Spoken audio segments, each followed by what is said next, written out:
ಎಲ್ರಿಗೂ ನಮಸ್ಕಾರ. Welcome back to Radhe ಸಮಾಚಾರ.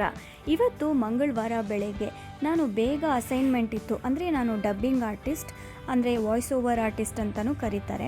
ಅಂದರೆ ಕಾರ್ಟೂನ್ಸ್ಗೆ ಮತ್ತು ಕೆಲವು ಹೀರೋಯಿನ್ಸ್ಗಳಿಗೆ ಹೀಗೆ ಎಲ್ಲಿ ವಾಯ್ಸ್ ರಿಕ್ವೈರ್ಮೆಂಟ್ ಇರುತ್ತೆ ಅಂಥ ಪ್ರಾಜೆಕ್ಟ್ಗಳಿಗೆ ನಮ್ಮನ್ನು ಕರೀತಾರೆ. ಸೊ ಅಂಥ ಪ್ರಾಜೆಕ್ಟ್ಗೆ ನಾನಿವತ್ತು ಬೆಳಗ್ಗೆ ಬೇಗ ಇತ್ತು, ಹೀಗಾಗಿ ಹೊರಡ್ತಾ ಇದ್ದೀನಿ. ತಿಂಡಿ ಏನೂ ತಿಂದಿರಲಿಲ್ಲ, ಬರೀ ಗಂಜಿ ಕುಡ್ಕೊಂಡು ಹೊರಡ್ತಾ ಇದ್ದೀನಿ.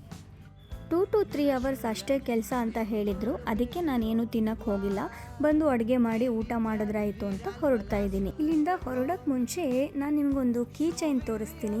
ಅದು ಡ್ರ್ಯಾಗನ್ ಬಾಲ್ಸ್ ಅನ್ನುವಂಥ ಕಾರ್ಟೂನಲ್ಲಿ ಬರುವಂಥ ಒಂದು ಕ್ಯಾರೆಕ್ಟರ್ ಗುಹಾನ್ ಅಂತ ಹೇಳಿ. ಅದು ತುಂಬ ಇಷ್ಟ ಆಗಿರುವಂಥ ಕ್ಯಾರೆಕ್ಟರ್ ನಾನು ಮಾಡಿರೋವಂಥದ್ರಲ್ಲಿ. ತುಂಬ ಇನ್ನೋಸೆಂಟ್ ಕ್ಯಾರೆಕ್ಟರ್. ಹಾಗಾಗಿ ಆ ಕೀ ಚೈನ್ ನನಗೆ ಗಿಫ್ಟ್ ಕೊಟ್ಟಿದ್ದು, ಅದನ್ನೇ ನಾನು ಇಟ್ಕೊಂಡಿದ್ದೀನಿ. ಇವಾಗ ನಾನು ಡಬ್ಬಿಂಗ್ ಹೊರಡ್ತಾ ಇದ್ದೀನಿ. ಅಲ್ಲಿ ನನ್ನ ವೆಲ್ಕಮ್ ಮಾಡೋದು ಓಶೋ, ಗಾರ್ಗಿ, ಮೀರಾ.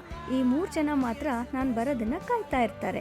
ಡಬ್ಬಿಂಗ್ ಮುಗಿಸ್ಕೊಂಡು ಬಂದಮೇಲೆ ನಮ್ಮ ಮನೆಗೆ ಕಾರ್ ವಾಷರ್ ಬಂದಿತ್ತು. ಅಂದರೆ ಅಗ್ಯಾರದ್ದು ಕಾರ್ ಪ್ರೆಷರ್ ವಾಷರ್ ಬಂದಿತ್ತು. ಅದು ಹೇಗಿದೆ ಏನು ಅಂತ ನೋಡೋಣ ಅಂತ ಹೇಳಿ ಅನ್ಪ್ಯಾಕ್ ಮಾಡ್ತಾ ಇದ್ವಿ. ಸ್ವಲ್ಪ ರಾ ಕ್ಲಿಪ್ಪಿಂಗ್ಸ್ ಹಾಕಿರ್ತೀನಿ ನೋಡಿ. ಆಮೇಲೆ ಇದು ಯಾವುದೇ ರೀತಿ ಸ್ಪಾನ್ಸರ್ಡ್ ವಿಡಿಯೋ ಅಲ್ಲ, ನಾನು ಸ್ಪಾನ್ಸರ್ ಮಾಡುವಂಥ ದೊಡ್ಡ ಯೂಟ್ಯೂಬರು ಅಲ್ಲ. ನಾವು ಮನೆಗೆ ಬೇಕು ಅಂತ ಹೇಳಿ ನಾವೇ ದುಡ್ಡು ಕೊಟ್ಟು ತರಿಸ್ಕೊಂಡಿರೋವಂತಹ ಮಿಷಿನ್ ಇದು. ಸೊ ನಾನು ಜೆನ್ಯೂನ್ ಆಗಿ ಇದು ವರ್ಕ್ ಆಗುತ್ತಾ, ನಮಗೆ ಉಪಯೋಗ ಆಗ್ತಿದೆಯಾ ಏನು ಅಂತ ಹೇಳಿ ನಿಮಗೆ ಮುಂದಿನ ದಿನಗಳಲ್ಲಿ ತೋರಿಸ್ತೀನಿ. ಮಾರನೇ ದಿನ ಬೆಳಗ್ಗೆ ಅಮಾವಾಸ್ಯೆ ಇತ್ತು. ಸೊ ಕಾರ್ ವಾಷರ್ನ ಟ್ರೈ ಮಾಡೇ ಬಿಡೋಣ ಅಂತ ಹೇಳಿ ಮಾಡ್ತಾ ಇದ್ದೀನಿ. ನಿಮಗೂ ಕೂಡ ತೋರಿಸ್ತೀನಿ. ಇದನ್ನು ಕನೆಕ್ಟ್ ಮಾಡೋದಕ್ಕೆ ನಮಗೆ ನಾರ್ಮಲ್ ಚಿಕ್ಕ ಸಾಕೆಟ್ ಆಗೋದಿಲ್ಲ, ದೊಡ್ಡ ಸಾಕೆಟ್ ಬೇಕಾಗುತ್ತೆ. ಅಂದರೆ ಫ್ರಿಜ್ಜೆಲ್ಲ ಹಾಕ್ತೀವಲ್ಲ ಆ ಥರ ಸಾಕೆಟ್ ಬೇಕಾಗುತ್ತೆ. ನಾನು ಕೈಯಲ್ಲಿ ಹಿಡ್ಕೊಂಡಿದ್ದೀನಲ್ವ, ಅದೇ ವಾಟರ್ ಗನ್ನು. ಅದರಲ್ಲೇ ನಿಮಗೆ ಪ್ರೆಷರ್ನ ಸೆಟ್ ಮಾಡ್ಕೋಬೋದು. ಬೇಕಂದರೆ ಪಾಯಿಂಟೆಡ್ ಮಾಡ್ಕೋಬೋದು, ಇಲ್ಲಾಂದರೆ ಸ್ವಲ್ಪ ಅಗಲ ಮಾಡ್ಕೋಬೋದು. ನಾನು ತೋರಿಸ್ತಾ ಇದ್ದೀನಿ ನೋಡಿ, ಆ ಥರ ಮೂವ್ ಮಾಡಿದ್ರೆ ಅದು ಆಗತ್ತೆ. ಆಮೇಲೆ ಅದು ಪಾಯಿಂಟೆಡ್ ಆದಾಗ ತುಂಬ ಹುಷಾರಾಗಿರಬೇಕು. ವಾಟರ್ ತುಂಬ ಪ್ರೆಷರ್ ಇರುತ್ತೆ, ಕೈ ಹಿಡ್ಕೊಳ್ಳೋಕೆ ಹೋಗ್ಬಾರ್ದು. ಯಾಕಂದರೆ ಸ್ವಲ್ಪ ನೋವಾಗೋ ಚಾನ್ಸಸ್ ಕೂಡ ಇರುತ್ತೆ. ಚಿಕ್ಕ ಮಕ್ಕಳಿದ್ರೆ ತುಂಬ ಹುಷಾರು. ಅದು ಪಾಯಿಂಟೆಡ್ ಆದಾಗ ತುಂಬ ಪ್ರೆಷರ್ ಇರುತ್ತೆ, ಅದ್ರ ಮುಂದೆ ಮಾತ್ರ ಕೈ ಹಿಡಿಬಾರ್ದು. ಸೊ ಇಲ್ಲಿ ವೀಲ್ ಹಿಂದೆ ಎಲ್ಲ ತುಂಬ ಗಲೀಜಾಗಿರುತ್ತಲ್ಲ, ಅದನ್ನು ಕ್ಲೀನ್ ಮಾಡಿ ನೋಡೋಣ ಹೇಗೆ ವಾಶ್ ಆಗುತ್ತೆ ಅಂತ ಹೇಳಿ ನಾನಿಲ್ಲಿ ವಾಶ್ ಮಾಡ್ತಾ ಇದ್ದೀನಿ. ಮತ್ತು ಈ ಪ್ರೆಷರ್ ವಾಷರು ಏನಕ್ಕಪ್ಪ ತರಿಸ್ಕೊಂಡಿದ್ದು ಅಂತ ಹೇಳಿದ್ರೆ, ನಾವು ಒಂದು ಸತಿ ಕಾರ್ ವಾಶಿಗೆ ಕೊಟ್ರೇ 400-500 ರೂಪಾಯಿ ಆಗುತ್ತೆ. ಇನ್ನೂ ಒಳ್ಳೆ ಕಡೆ ಕೊಟ್ಟರೆ ಇನ್ನೂ ಜಾಸ್ತಿ ಆಗುತ್ತೆ.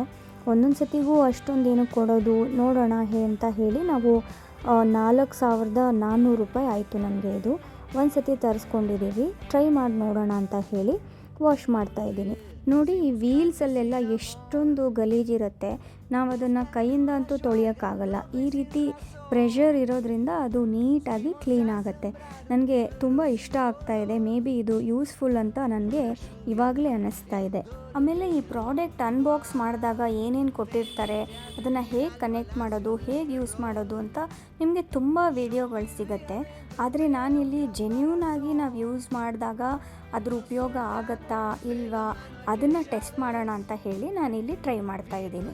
ಆಮೇಲೆ ನಾನು ಪ್ರೆಷರ್ ಇತ್ತಲ್ಲ, ಹೀಗಾಗಿ ಈ ಕಿಟಕಿಗಳ ಸಂದಿನಲ್ಲೆಲ್ಲ ತುಂಬ ಗಲೀಜು ಕೂತಿರುತ್ತೆ. ಅದು ಏನಾದರೂ ವಾಶ್ ಆಗುತ್ತಾ ನೋಡೋಣ ಅಂತ ಹೇಳಿ ಸುಮ್ಮನೆ ಟ್ರೈ ಮಾಡಿದೆ. ತುಂಬ ಇಷ್ಟ ಆಯಿತು ನನಗೆ. ನಾವು ಎಷ್ಟೇ ಕಸ ಗುಡಿಸಿದ್ರೂ ಆ ಗಲೀಜೆಲ್ಲ ಹೋಗಲ್ಲ. ಅದು ಈ ಜಸ್ಟ್ ಒಂದು ಪ್ರೆಷರಿಂದ ನಾವು ನೀರು ಬಿಡ್ತೀವಲ್ಲ, ಹೀಗಾಗಿ ತುಂಬ ನೀಟಾಗಿ ಕ್ಲೀನ್ ಆಯಿತು. ಹಾಗೆ ನಾನು ಡೈಲಿ ಓಡಾಡೋ ನನ್ನ ಸಾರಥಿ ಅಂದರೆ ಏತರ್ ಕೂಡ ನಾನು ತುಂಬ ದಿನದಿಂದ ವಾಶ್ ಮಾಡಿರಲಿಲ್ಲ. ಅದನ್ನು ಕೂಡ ವಾಶ್ ಮಾಡಿದೆ. ಅದು ಕೂಡ ತುಂಬ ನೀಟಾಗಿ ಕ್ಲೀನಾಗಿ ವಾಶ್ ಆಯಿತು. ನೀವು ಏನಾದರೂ ತೊಗೋಬೇಕು ಅಂತ ಹೇಳಿ ಪ್ಲ್ಯಾನ್ ಮಾಡ್ತಾಯಿದ್ರೆ ತೊಗೋಬೋದು ಅಂತ ಹೇಳಿ ನನ್ನ ಅಭಿಪ್ರಾಯ. ನಾವು ಇದನ್ನು ಮಲ್ಟಿಪಲ್ ಯೂಸ್ ಮಾಡ್ಕೊಳ್ಳೋದ್ರಿಂದ ಯೂಸ್ ಆಗುತ್ತೆ ಅಂತ ಅನಿಸುತ್ತೆ. ಅಮೆಝಾನಲ್ಲಿ ಸಿಗುತ್ತೆ, ಟ್ರೈ ಮಾಡಿ. ನಾನಿಲ್ಲಿ ಮನೆ ಮೇಲೆ ಶ್ರೀರಾಮ್ ಜಯರಾಮ್ ಅಂತ ಹೇಳಿ ಬರಿತಾ ಇದ್ದೀನಿ. ನಾನು ಇದನ್ನು ದೇವ್ರ ಮನೆಯಲ್ಲಿಟ್ಬಿಟ್ಟು ಅದನ್ನು ಕೂಡ ಪೂಜೆ ಮಾಡ್ತೀನಿ. ಇವತ್ತು ಅಮಾವಾಸ್ಯೆ ಆಗಿರೋದ್ರಿಂದ ನಾನು ಬೆಳಗ್ಗೆ ಪೂಜೆ ಮಾಡೋಕ್ಕಾಗಲಿಲ್ಲ. ಸರಿ ಆಯಿತು ಅಂತ ಹೇಳಿ ಎಲ್ಲ ಕಾರ್ ಗೀರೆಲ್ಲ ವಾಶ್ ಮಾಡಿ ಅದಾದಮೇಲೆ ಒಟ್ಟಿಗೆ ಸಂಜೆನೇ ಪೂಜೆ ಮಾಡೋಣ ಅಂತ ಹೇಳಿ ಅಂದ್ಕೊಂಡಿದ್ದೆ. ಸೊ ಹೀಗಾಗಿ ನಾನು ಇವಾಗ ಪೂಜೆ ಮಾಡ್ತಾ ಇದ್ದೆ ಸಂಜೆ. ನಾನು ಯೂಶ್ವಲಿ ಬೆಳಗ್ಗೆನೇ ಪೂಜೆ ಮಾಡೋದಕ್ಕೆ ಇಷ್ಟಪಡ್ತೀನಿ.